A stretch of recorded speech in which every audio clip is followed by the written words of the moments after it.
नमस्कार,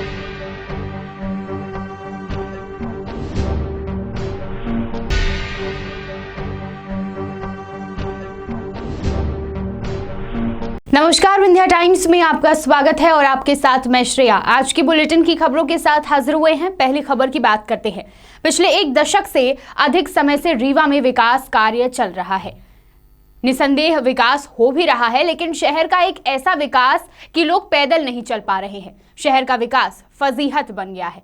शहर के मुख्य मार्गों में भीषण जाम की हालत निर्मित हो रही है। ढेकहा से सिरमौर चौराहा से बस स्टैंड और शहर के अन्य मार्गों पर भी चल रहे विकास के नाम पर कार्य के कारण जाम जैसी स्थिति उत्पन्न हो रही है। 10 मिनट का रास्ता तय करने में घंटों का समय लग रहा है। आप खुद सोचिए कि क्या विकास इस तरह का होना चाहिए। लोगों को पैदल चलना दूभर हो गया है, लेकिन इस चल रहे कारनामे से पूरा शहर धूल के गुब्बारे से भरा हुआ है। लोग घातक बीमारियों से ग्रसित हो रहे हैं, लेकिन शासन प्रशासन को बेपरवाह है। आपको बता दें कि जिस गति से शहर का विकास कार्य चल रहा है, उससे तो यही लगता है कि कई सालों में भी यह कार्य पूरा नहीं हो पाएगा। धूल फांक रही शहर की जनता बेबस हो गई है। घंटों जाम के दृश्यों ने जनता को बेहाल कर दिया है। समर्थन मूल्य पर की जा रही धान की खरीदी में कालाबाजारी चरम पर है। शासन प्रशासन के द्वारा धान खरीदी पर कोई गड़बड़ी ना हो, इसके लिए कई नियम बनाए गए, लेकिन उन नियमों पर सक्रियता से पालन होता नहीं दिख रहा है।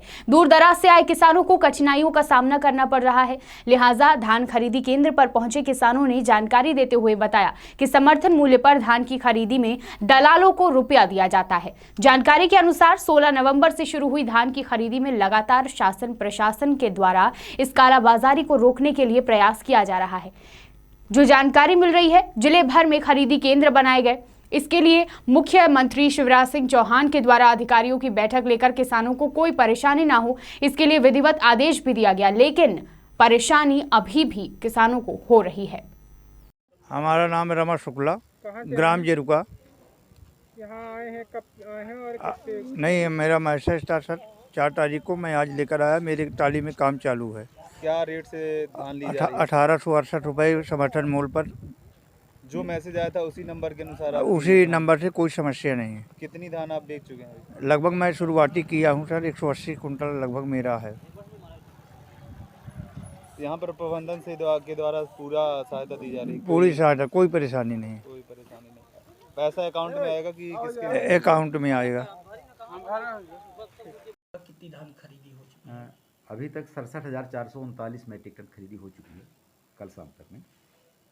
और सर कितने परिवहन इस पे लगे हुए हैं? 4 सेक्टरों में विभाजित किया गया है रीवा जिले में, जिसमें 4 परिवहनकर्ता कर रहे हैं। उसमें मऊगंज, तेमथर, चाकघाट और रीवा। सर इस बार धान खरीदी का कितना मूल्य रखा गया है धान का? 1868 रुपये पर कुंटल रखा गया है इसका। और सर कितने वेयर हाउस चिन्हित? अभी फिलहाल 7 कैपों में और 9 गोदामों में चिन्हित किए गए, जिनमें धान भंडारित हो रही है। लगभग ये रेशियो कितने तक जा सकता है इस बार? जो अनुमान रखा है शासन ने, उसमें 3,20,000 मेट्रिक टन का रखा हुआ है, जिसपे अभी कितनी हो चुकी है? हाँ, 67,000 हो चुकी है इसमें।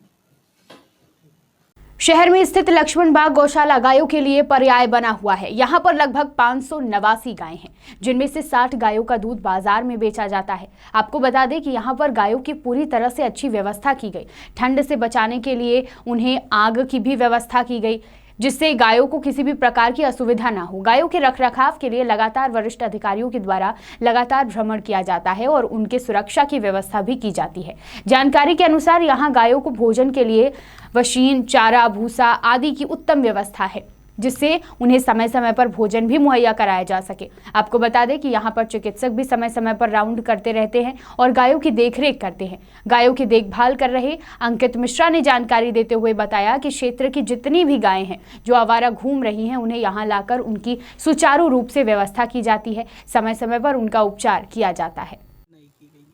ठंड के दिनों को दृष्टिगत रखते हुए, जैसा कि आपने देखा कि 4 सेट में पन्नियाँ लगवा दी गई हैं, उसको पूरा एयर टाइट कर दिया गया है। 1 सेट बचा है तो 1-2 दिन में वो भी कंप्लीट कर दिया जाएगा। और आग की व्यवस्था कर, रात के समय में ठंड बढ़ने के कारण अपन आग व्यवस्था करवा देते हैं सब सेटों में जी। और कुछ नए कार्य यहाँ पे किए जा रहे हैं? नए कार्य यहाँ पे माननीय विधायक श्री राजेंद्र शुक्ल जी की विधायक निधि से नवीन भूसा सेट का निर्माण कार्य जो आपने देखा होगा चल रहा है, वो भी हाँ जल्द ही पूर्ण कर लिया जाएगा 2-3 दिवस के अंदर। और ये बायोगैस प्लांट बहुत दिनों से ख़राब पड़ा था, उसका भी कार्य आप देख रहे हैं चल रहा है, उसको भी जल्दी पूर्ण कर लिया जाएगा। और लगभग और कितनी गौशाले में अभी गाय हैं इस समय है 589।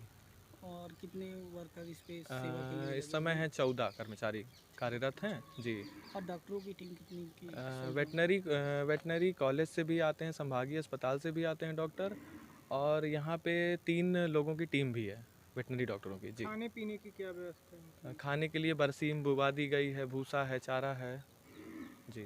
तो क्या जितनी गायें हैं तो इनमें से कुछ तो दूध भी देती होंगी? हाँ, मिल्किंग कैटल अपने पास 16 हैं, जो गिरी गाय हैं, कुछ देसी हैं, 16 मिल्किंग कैटल हैं, तो जिसमें से 26-27 लीटर दूध होता है, तो अपन 4 लीटर निःशुल्क लक्ष्मण बाग मंदिर में देते हैं, बाकी का सेल करते हैं मार्केट में लक्ष्मण बाग में जी। भोग के लिए? जी हाँ, निःशुल्क दिया जाता है जी।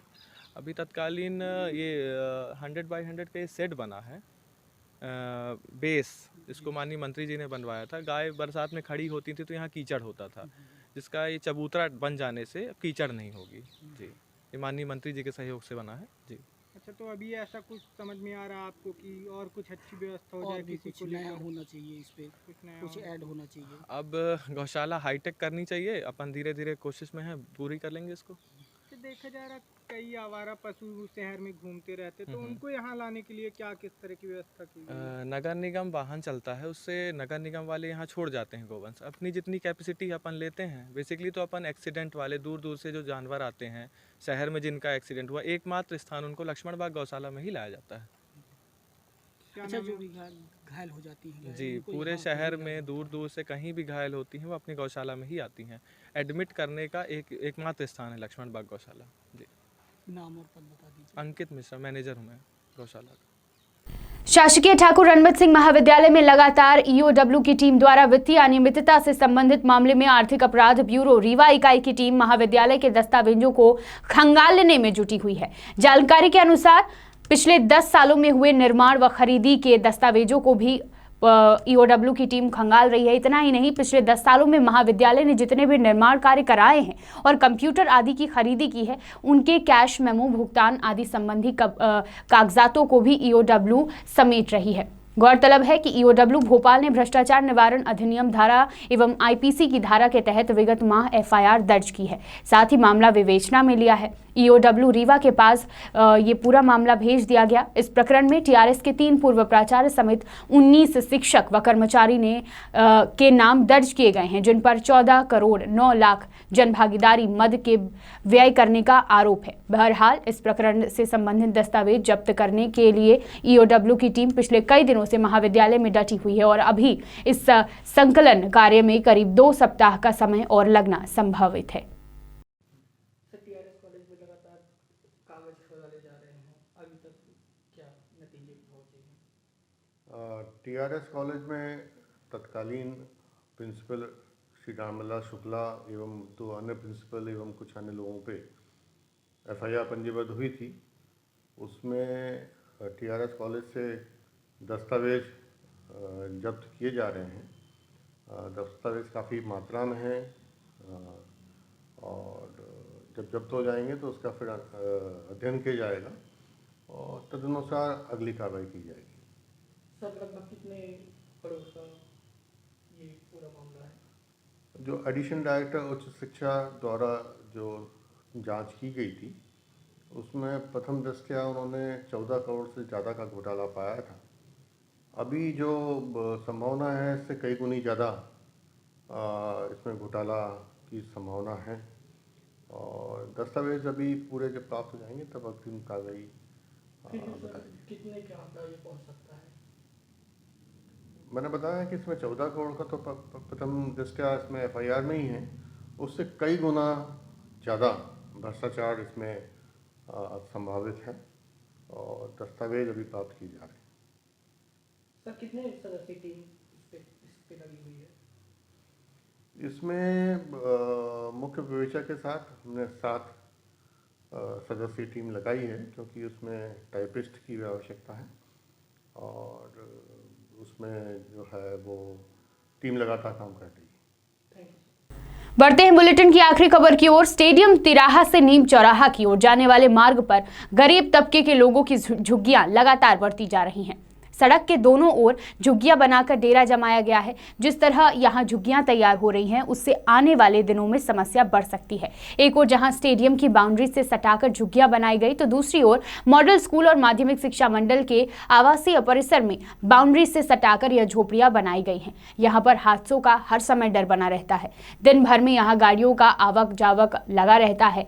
पूर्व में घटनाएं होने के बाद भी जिला एवं नगर प्रशासन के द्वारा इस समस्या को नजरअंदाज कर दिया गया है, जो कि इन झुग्गियों में रहने वाले इन लोगों की रोजी रोटी की तलाश में यह यहाँ आए हैं। जानकारी के अनुसार यह परिवार सहित रहते हैं, जहां छोटे छोटे बच्चे भी हैं। यह बच्चे वहीं पर खेलते हैं और कई बार सड़क पर दौड़ लगा देते हैं। इस मार्ग में काफी वाहन गुजरते हैं, इसलिए एक्सीडेंट का खतरा भी काफी बना रहता है। बताया जाता है कि यहाँ पेयजल सप्लाई का बाल लगा हुआ है। इस स्थान को खुला छोड़ दिया गया है। यहाँ पानी का काफी रिसाव होता है, इस कारण यहाँ गड्ढा भी हो गया है। इस गड्ढे में रात के समय दुर्घटना का खतरा बना रहता है। लगातार झुग्गियों से होने वाली जो परेशानियां हैं, उसको लेकर प्रशासन से कई बार लोगों ने शिकायत की, लेकिन कभी भी इस पर ध्यान नहीं दिया गया। यही वजह है कि लगातार झुग्गियों की संख्या बढ़ती जा रही है। स्टेडियम से शुरू होकर यह तेजी से नीम चौराहा की ओर बढ़ रही है।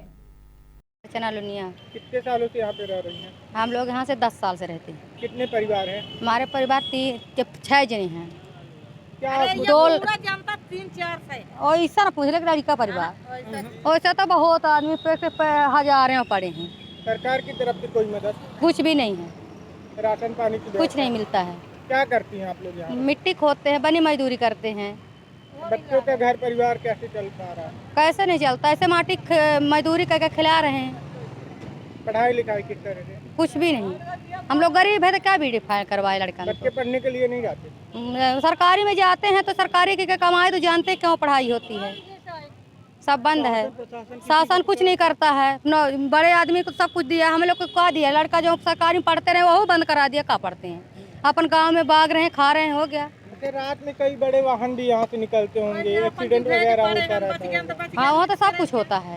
तो आप लोग देखती होंगी, आप लोगों को भी डर लगता होगा? हाँ, डर लगता है। तो कुछ भी तमाम खबरों के लिए देखते रहिए विंध्या टाइम्स। बहुत बहुत धन्यवाद। पालेंगे किस तरह से? मतलब मजबूरी है यहाँ पे रहना? मजबूरी है तो रहेंगे। मजदूरी की व्यवस्था नहीं करा रही है सरकार? कुछ सरकार नहीं कराए। हम लोग अपने से ऐसे जाते हैं, 200-300 पाते हैं, खा भर का बस। गल्ला पानी कुछ नहीं, कोई नहीं देते हैं गल्ला पानी। क्या नाम है? हमारा हरजना लुनिया। कहाँ से? हम लोग कमरा दुआरी से हैं। ये कमरा